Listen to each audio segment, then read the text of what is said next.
maxaa dhacay maxaa dhici lahaa maxaad ku diiday inaad shaqayso maanaa diid inaan shaqeeyo soo doortay ku sheegaysa inaad shaqayso shaqadii diidda maanta ma warda kugu tiri haa ani maana diidin inaan shaqaysto ee kibirkeeda diiday kibir sideeya markaa ma xaq bay igu leedahay inay igu tiraahdo soo kaco koobiyi ii keen oo maxaa ku jaban walba suutii ku dirsan jirtay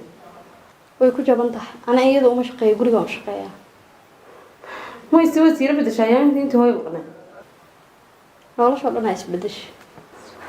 masaasa hay ma dadee kii ku difaacaya markaas hadal noo yaallay waa soco